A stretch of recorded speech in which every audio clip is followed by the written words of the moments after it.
Pour intervenir sur la table ronde, Pierre Picaretta, syndicaliste, ancien délégué CGT à Caterpillar, qui a vécu le mouvement en 2009. Sophie Masno-Chapuis, étudiante et militante. Françoise Breffort, agente de la fonction territoriale et responsable syndicale. Joris Fontana, tête de liste en Haute-Savoie, assistant d'éducation, syndicaliste et élu communal. Merci à eux. Fontana, je suis tête de liste pour la liste L'Humain d'abord, avec la gauche républicaine et sociale en Haute-Savoie. Sur la question de la formation professionnelle, je voulais commencer par une petite anecdote.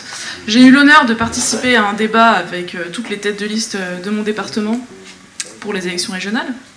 Donc quand on est venu à la question de la formation professionnelle, ils avaient tous, absolument tous, le même discours, que ce soit la droite, que ce soit les socialistes ou les écologistes. Ils en viennent à l'apprentissage, voilà. C'est le fondement de leur politique en matière de formation professionnelle. Nous, notre objectif, au contraire, il est de sortir la formation professionnelle des logiques libérales, de la concurrence et du marché.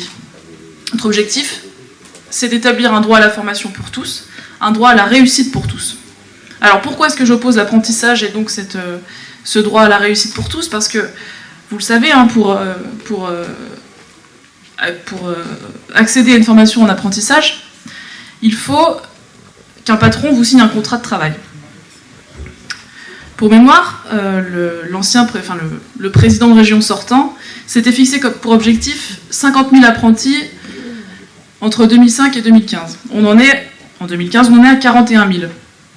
Donc c'est pas un manque de volonté politique, c'est simplement que le contexte économique fait qu'aujourd'hui, les patrons n'embauchent pas d'apprentis. Parce que voilà, les TPE, les PME, ils pensent plus à sauver leur entreprise et à se maintenir dans cette économie un petit peu perturbée qu'à embaucher. C'est pas non plus un problème financier, parce que vous le savez, les contrats d'apprentissage sont complètement exonérés de cotisations sociales et patronales, malgré ce que veut nous faire croire la droite en nous disant qu'ils vont baisser les charges sociales pour les patrons qui embaucheraient des apprentis s'ils sont élus. Voilà. Un axe fort de la campagne de notre liste, c'est de construire une région qui garantisse l'égalité des territoires et des populations. Nous revendiquons donc le droit à la formation pour tous, le droit à la réussite pour tous, comme je vous l'ai dit, et on le sait, pour y parvenir, c'est le service public, c'est les lycées professionnels, c'est l'AFPA, c'est les Greta, c'est Pôle emploi, c'est la mission locale qui pourra nous aider à y parvenir. C'est les services publics qui se donnent pour objectif la réussite pour tous, pour nos jeunes, pour nos demandeurs d'emploi, pour tout le monde. Alors, ces établissements, ils devront bien sûr respecter certains critères pour garantir cette égalité. C'est en garantissant la gratuité des livres scolaires, la gratuité des équipements professionnels, la gratuité des transports scolaires, des TER, pour les lycéens.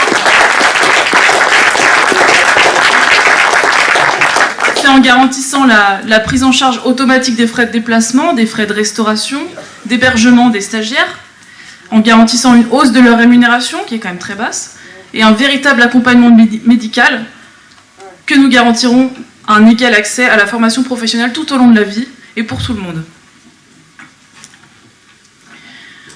Nous proposons également de promouvoir la sécurité sociale professionnelle de l'emploi afin de sécuriser les parcours, de proposer des perspectives d'évolution, des solutions à tout le monde, tous les publics. Les régions peuvent et les régions doivent l'abonder, en particulier en direction des publics précaires. Un enjeu majeur pour notre région, ça va être de revaloriser nos filières et notre offre de formation professionnelle avec des bâtiments rénovés énergétiquement, un nombre d'agents, comme l'a dit Françoise à l'instant, un nombre d'agents qui travaillent dans nos établissements et qui soient suffisants, des formations de qualité inscrites dans l'offre de formation globale des rectorats, et ainsi nous valoriserons également les jeunes, les travailleurs qui choisissent la voie de la formation professionnelle. Nous redonnerons ces lettres de noblesse aux filières professionnelles qui ne seront plus un choix par défaut.